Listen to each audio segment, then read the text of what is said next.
যেহেতু আজি উৰুকা আৰু সকলোৱে পৰিয়ালৰ সৈতে হওক বা বন্ধু বান্ধৱৰ সৈতে হওক সকলোৱে লগে ভাগে এসাঁজ খাব উৰুকাৰ নিশাটো আৰু তেজপুৰৰ যিখন বজাৰ পৰুৱাৰ বজাৰ আৰু পৰুৱা বজাৰত আমি বৰ্তমান উপস্থিত আছোঁ বিভিন্ন ধৰণৰ থলুৱা মাছৰ সমাহাৰ ঘটিছে তেজপুৰ পৰুৱাৰ বজাৰখনত চিতল আৰি বৰালিৰ পৰা আৰম্ভ কৰি বিভিন্ন ধৰণৰ থলুৱা মাছ ইতিমধ্যে বজাৰখনত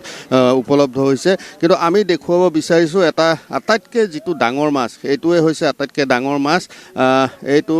বাহু মাছ আৰু এই বাহু মাছটো প্ৰায় ৩৫ কেজি ওজনৰ এইটো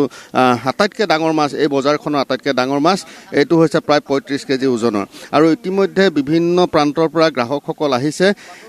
তেওঁলোকৰ পৰা যিসকল আচলতে বিক্ৰেতা যিসকল আছে তেওঁলোকে প্ৰায় ৩ মান বজাৰ পৰা এই বজাৰখন আৰম্ভ কৰিছে আৰু ৩ মান বজাত আৰু এইটো হৈছে এটা বৃহৎ আকাৰৰ চিতল কিমান আছে 10 কেজি ওজন 10 কেজি ওজন হয় এইটো 35 কেজি বাহু 35 কেজি এইটো আপোনাৰ 1200কে বেচি আছোঁ 1000 টকা হ'লে দি দিম চিতল আপোনাৰ 1000 টকা হ'লে দি দিম 1000 টকা বাকী মাছবিলাকৰ দাম কেনেকুৱা বৰালি কি দাম বৰালি 1000 টকা কেজি 1000 টকা কিমান ডাঙৰ আছে আপোনাৰ বৰালি 6 কেজি 7 কেজি 8 কেজি লৈকে আছে গ্ৰাহক অহা নাই গ্ৰাহক আহিব এতিয়া ৰাতিপুৱা হৈছে আৰু চলি আছে টুকটাক মাৰ্কেট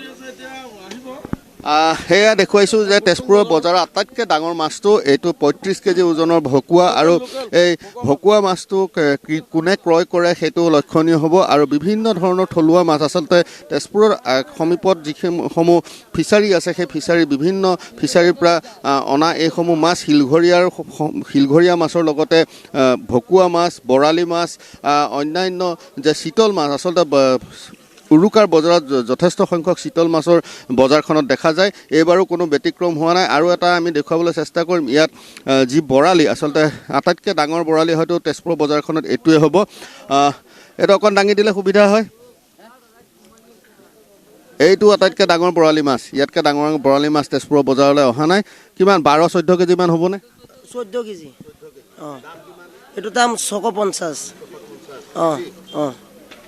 14 কেজি ওজনৰ বৰালি আৰু ইতিমধ্যে 35 কেজি ওজনৰ যি ভকুৱা আমি দেখুৱাইছোঁ আৰু এয়া হৈছে তেজপুৰৰ বজাৰৰ যিসমূহ থলুৱা মাছ এই থলুৱা মাছসমূহৰ আচলতে ইতিমধ্যে গ্ৰাহকসকল আহিছে তেওঁলোকে দাদা কেনেকৈ ল'লে 550 কেজি কি বৰালি বৰালি দাম কেনেকুৱা পাইছে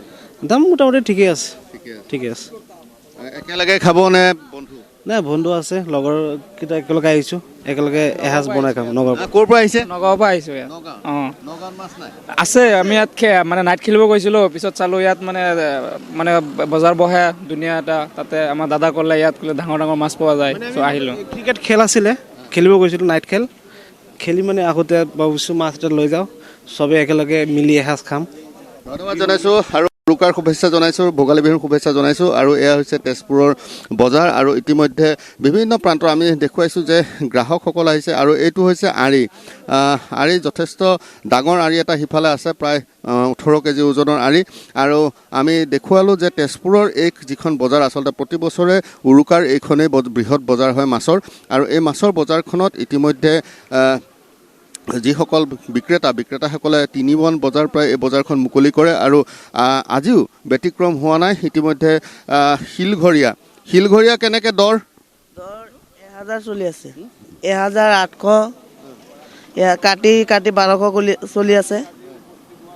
আৰু গোটা এই সৰু চাইজৰ আছে সৰু চাইজৰ 800 টকা কেজি গোটা শিলঘৰীয়াবিলাক ক'ৰ পৰা আহিছে শিলঘৰীয়া আমি আনিছোঁ এটা কাটাৰ পৰা আনিছোঁ এইটো বালিপাৰা চাইডৰ হ'ব এয়া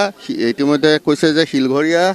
জীয়া ভৰলীৰ শিলঘৰীয়া আৰু ভৰলী নদীৰ শিলঘৰীয়াৰ এক বিশেষত্ব আছে গতিকে এনেধৰণে এতিয়া গ্ৰাহকসকলৰ অপেক্ষাত সকলোৰে কেন্দ্ৰবিন্দু কিন্তু এটাই হৈছে এই বৃহৎ আকাৰৰ ভকুৱা মাছ